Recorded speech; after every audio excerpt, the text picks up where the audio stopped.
Les particuliers et les entreprises africaines sont-elles suffisamment protégées face aux cyberattaques?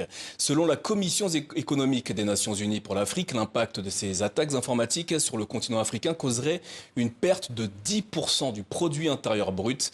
Alors comment s'en prémunir? Nous posons la question à Franck Quier, fondateur du Cyber Africa Forum et du cabinet CyberOps. Bonsoir et merci d'être avec nous. Bonsoir. Tout d'abord, pouvez-vous nous faire un état des lieux en ce qui concerne la situation des cyberattaques en Afrique?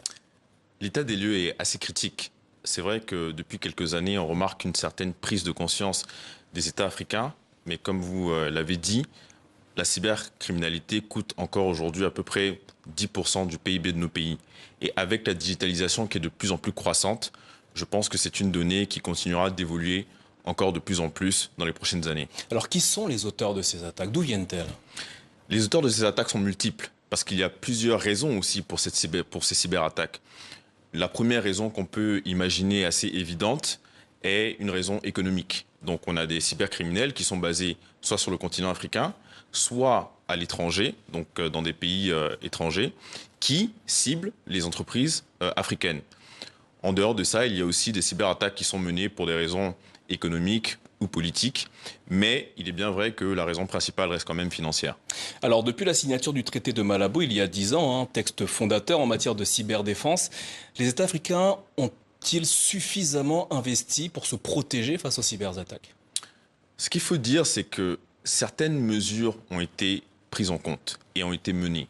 Je pense d'ailleurs que depuis cette signature en 2014, la première édition du Cyber Africa Forum en 2021 a été un autre élément majeur qui a permis de replacer le risque cyber au cœur des enjeux de l'Afrique. C'était d'ailleurs le thème de notre première édition. Et depuis cette édition-là, chaque année, nous voyons et constatons, à travers les différents livrables, rapports que nous produisons, une évolution positive, même si elle reste quand même assez insuffisante. Alors puisque vous parlez du Cyber Africa Forum, dont vous êtes le fondateur, quel est l'objectif de cette structure?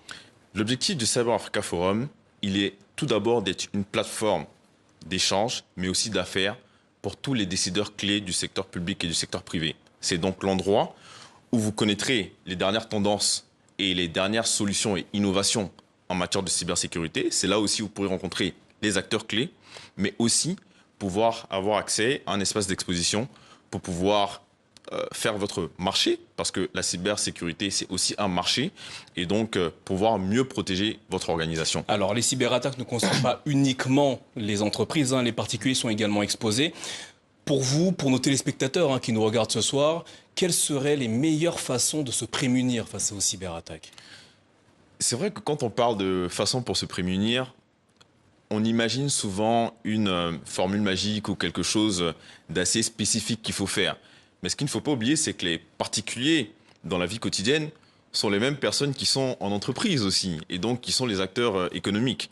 Et donc pour cela, je pense qu'il faut continuer d'appliquer les mêmes gestes qui sont parfois des gestes assez simples au quotidien, c'est-à-dire essayer d'avoir des mots de passe qui sont suffisamment complexes et robustes pour essayer de se les faire subtiliser. Pour cela, il existe des applications et des gestionnaires de mots de passe. Je pense qu'il faut également, à chaque fois qu'on a l'occasion, utiliser l'authentification à double ou multiples facteurs qui permet de réduire le risque d'usurpation d'identité et donc d'accès à vos données. Et puis surtout, je pense que nous sommes dans un monde où nous sommes connectés, où nous avons beaucoup de liens, beaucoup d'informations auxquelles nous faisons face. Et donc, il faut faire extrêmement attention aux liens sur lesquels on clique, parce qu'un mauvais clic peut nous mener à la catastrophe. Justement, si on est victime de cyberattaques, que faut-il faire? Ce qu'il faut faire déjà, c'est se référer aux autorités compétentes. Je pense que les pays africains ont de plus en plus mis en place ce type de structure. On parle en général d'Agence nationale de la sécurité des systèmes d'information. Au Bénin, par exemple, où nous allons tenir la prochaine édition du Cyber Africa Forum, c'est un des pays qui a été pionnier en mettant en place ce type de structure. Aujourd'hui, qui a pris le relais par l'ASIN, donc l'Agence des systèmes d'information et du numérique, et le CENIN, donc le Centre national d'investigation numérique. Donc ce sont des structures qui existent. Et puis, se faire aussi accompagner par des professionnels comme nous, qui sommes des cabinets de conseil en cybersécurité. Enfin, en quelques mots, on parle beaucoup d'intelligence artificielle. Peut-elle être un moyen de défense face aux cyberattaques? Forcément, l'intelligence artificielle, autant elle peut être une opportunité parce qu'elle nous permet bien évidemment de pouvoir mieux anticiper peut-être la menace, de pouvoir y répondre plus facilement et de pouvoir répondre de façon plus importante, autant elle peut être aussi un risque parce qu'elle peut aussi être utilisée par des cybercriminels pour mener des attaques plus sophistiquées et à plus grande échelle. Franck Kié, merci d'avoir répondu à nos questions au sujet des cyberattaques sur le continent africain. Je rappelle que la 5e édition du Cyber Africa Forum se tiendra du 24 au 25 juin prochain au Bénin. Merci à vous. Merci.